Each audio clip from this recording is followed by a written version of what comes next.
నమస్తే అండి. ఇటీవల హైదరాబాద్, తెలంగాణ రాష్ట్రంలో జరిగినటువంటి కోవా బన్ ఇష్యూ ఈ రెండు తెలుగు రాష్ట్రాలతో పాటు దేశవ్యాప్తంగా చర్చనీయాంశం అయిపోయింది. మేడారం జాతర గిరిజనుల జాతరలో కోవా బన్ అమ్ముకునేటువంటి చిరు పేదరికంలో ఉన్నటువంటి వాలి ఆ జాతరలో అమ్ముకుంటున్నారు.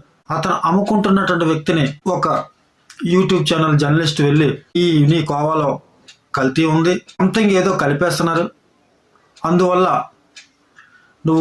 నీ దగ్గర ఆధార్ కార్డు ఉందా, అమ్ముతున్నటువంటి ఫుడ్ లైసెన్స్ ఉందా, మొత్తానికి ఏదో విధంగా ఆ చుట్టుపక్కల ఉన్నటువంటి కొంతమంది జనాన్ని పోగేసుకొని వచ్చి వాళ్ళ చేత నిలదీయడం, వారిని భయభ్రాంతులకు గురి చేసి చాలా వాలి పూర్తిగా భయానికి గురి కావడంతో పాటు వాళ్ళందరినీ మరింత రెచ్చగొట్టడంతో ఆయన తెచ్చుకున్నటువంటి బ్రెడ్లు పూర్తిగా చిందరవందర అయిపోవడం, ఆ ఐటమ్ అంతా పాడైపోవడంతో పాటు ఆయనకి ధన రూపంలో నష్టం జరగడంతో పాటు ఆ బడ్డలో గిళ్ళన్నీ పారేసి, అలాగే ఆ కోవా పూర్తిగా పాడేయడం, ఎవరో కొనుక్కోకపోవడం వల్ల పడేయడం వల్ల లక్షల రూపాయలతో నష్టం వాటిలతో పాటు అతని తాతల కాలం నుంచి కోవా అమ్ముకుంటున్నటువంటి వ్యాపారంలో ఉన్నటువంటి గుడ్ విల్ పూర్తిగా పోయింది. అతనికి ఉన్నటువంటి న్యాయమైనటువంటి ధరకు అమ్ముకున్నటువంటి ధర కోవా బన్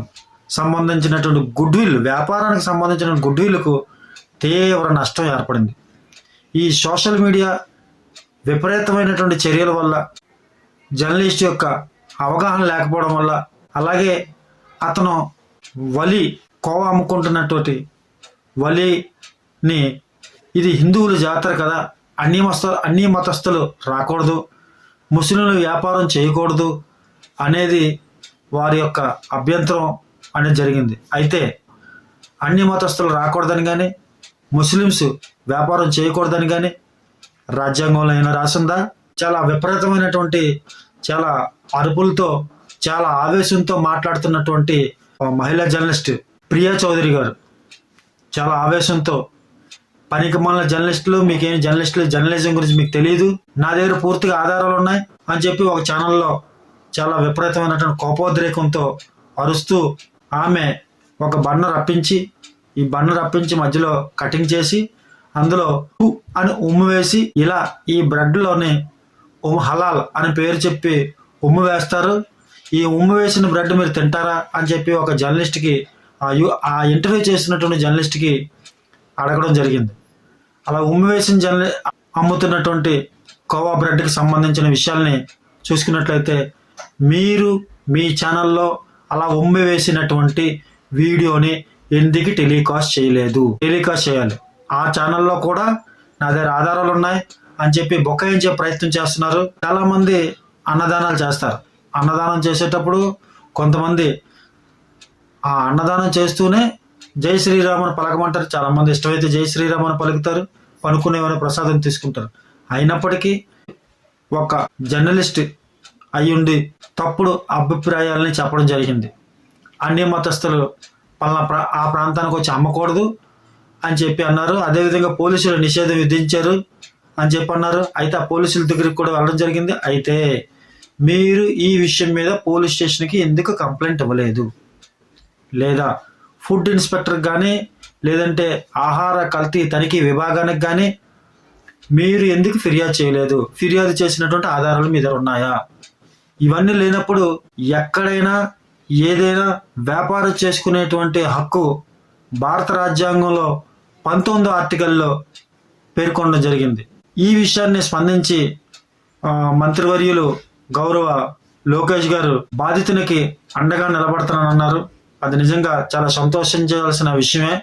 అయినప్పటికీ ఇది రాజకీయంగా మతపరమైనటువంటి విభజన చేస్తున్నారు ఎందుకు అని చెప్పి మంత్రివర్యులు లోకేష్ గారు ప్రశ్నించినట్లయితే బాగుండేది.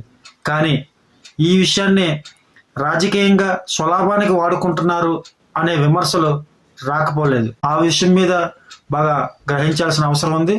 దాంతోపాటు నాగబాబు గారు వెళ్ళి మాట్లాడడం, ఇది రాజకీయంగా ఆలోచించుకుంటున్నారా తప్ప ఆయనకున్నటువంటి తాతల ముత్తాతల నుంచి జరుగుతున్నటువంటి వ్యాపారంకి కుటుంబ సమేతంగా ఉన్నటువంటి నష్టాన్ని భర్తీ చేసేందుకు విరాళాలు ఇస్తే సరిపోదు. ఆయన ఆరు బయట జరిగింది. ఇలాంటి సంఘటనలు మళ్ళీ మళ్ళీ రాకుండా, పునరావృతం కాకుండా తీసుకోవాల్సిన బాధ్యత ఎంతైనా ఉంది. అయితే ఈ ఛానల్ వారికి ముందుగా ఒక ప్రశ్న ఇస్తున్నాం. ఈ ప్రశ్న చేస్తున్నాం: దేశంలో ఈ కల్తీ కోవా, కల్తీ లడ్డు, ఈ రెండు సమస్యలే ఉన్నాయా? ఇలాంటి సమస్యలే ఉన్నాయా? ఏదో హిందూ మతానికి నష్టం జరిగిపోతుంది, హిందూ మతానికి ఏదో జరిగిపోతుంది, ఏదో ప్రమాదం జరిగిపోతుంది అని ప్రచారం చేసుకోవడం అనే దాన్ని పూర్తిగా మేము వ్యతిరేకిస్తున్నాం. దేశంలో సమస్యలు, పాఠశాలలు సరిగ్గా సక్రమంగా జరుగుతున్నాయో లేదో చూడాలి. విద్యా విధానంలో లోపాలను సరిదిద్దాలి. విశ్వవిద్యాలయాలు దేశవ్యాప్తంగా మూసివేయడం జరుగుతుంది. ఈ సమస్యలు కాదా? దేశంలో ప్రతి మూల, ప్రతి అడుగడుగున, ప్రతి గ్రామంలో దళితులపై దాడి జరుగుతుంది. మా హిందూ మతానికి నష్టం జరుగుతుంది, హిందూ మతానికి నష్టం జరుగుతుంటే దళితులు, ఎస్సీలు, ఎస్టీలు ఈ హిందూ మతంలో భాగస్వాములు కాదా? మరి హిందూ మతంలో ఉన్నటువంటి ఈ ఎస్సీలు, దళితులపైన మరి ఏ మతస్థులు దాడి చేస్తున్నారు? హిందూ మతస్థులు దాడి చేస్తున్నారు. ఎందుకని దాడి చేస్తున్నారు? ఈ ఛానల్ వారు మీరు గ్రహించాల్సిన అవసరం ఉంది. దళితులపై జరుగుతున్నటువంటి దాడుల్ని మీరు ఎందుకు ఖండించటం లేదు? మీ ఛానల్లో ఒక్కసారైనా సరే దళితులకు సంబంధించినటువంటి, దళితులపై జరుగుతున్నటువంటి దాడులను కానీ, వివక్షతల పూరితమైనటువంటి విషయాలు కానీ ఏ రోజున ప్రచారం చేశారా? మరి హిందువులపై, హిందూ ధర్మం చాలా ఇబ్బంది అయిపోతుంది, హిందూ ధర్మం ఇబ్బందులు పడిపోతుంది, హిందూ ధర్మం నాశనం అయిపోతుంది అని చెప్పేటువంటి వారు ఈ దళితులపై దాడులు చేస్తున్న వాళ్ళు ఎవరు? మరి అందుకనే చాలామంది దళితులు, ఎస్సీలు, ఎస్టీలు, బీసీలు కూడా హిందూ ధర్మాన్ని విసర్జించి, మళ్ళీ చెప్తున్నాను చూడండి, హిందూ ధర్మాన్ని విసర్జించి బౌద్ధ ధర్మంలోకి వెళ్తున్నారు. బౌద్ధ ధర్మం అనేది భారతదేశంలో భారతీయ వారసత్వ సంపదగా బౌద్ధ ధర్మం విదజల్లింది. బాబాసాహెబ్ అంబేద్కర్ ఆలోచన విధానం మేరకు చాలామంది హిందూ ధర్మాన్ని విడిచిపెట్టి బౌద్ధ ధర్మంలోకి వెళ్తున్నారు. మీరు చేయాల్సింది, హిందూ ధర్మాన్ని ఏమైనా బాగు చేసుకోవాలనుకుంటే హిందూ ధర్మంలో ఉన్నటువంటి కొన్ని పద్ధతులను ప్రక్షాళన చేసుకోవాల్సిన అవసరం ఎంతైనా ఉంది. అదేవిధంగా మీ ఛానల్ వారికి, మీలాంటి ఛానల్ వారికి ఒక విషయం తెలియజేస్తున్నాం. స్టార్ హోటల్స్లో కానీ కొన్ని హోటల్స్లో కల్తీలు జరుగుతున్నాయి. ఈ కల్తీల్ని మీరు ఎందుకు ప్రశ్నించటం లేదు? మీరు చేసేటువంటి ఈ కోవా బండ్ కల్తీకి సంబంధించినటువంటి విషయాలను తీసుకున్నట్లయితే వివక్షపూర్వకమైనటువంటి ప్రజల్లోని జాతి, కులం, మతం, విద్వేషాలు రెచ్చగొట్టే చర్యగా మేము భావించాల్సిన అవసరం ఉంది. అందుకని ఇలాంటి విషయాల్ని ఖచ్చితంగా ప్రజలు తీవ్రంగా ఖండిస్తారని చెప్పి, వ్యతిరేకిస్తారని సంగతి ఇప్పటికే మీకు మరొక విషయం. మీడియాకు ఒక ఎథిక్స్ అంటూ ఉన్నాయి. మీడియాలో, జర్నలిజంలో 3 సూత్రాలపైన ఆధారపడి ఉంటుందని ఈ సందర్భంగా చెప్పదలుచుకున్నాం. ముందుగా నిజ నిర్ధారణ చేసుకోవాల్సిన అవసరం ఉంది. నిష్పక్షపాతంగా ఉండాల్సిన అవసరం ఉంది. హ్యుమానిటీ యాంగిల్లో కూడా చూడాల్సిన అవసరం ఉంది.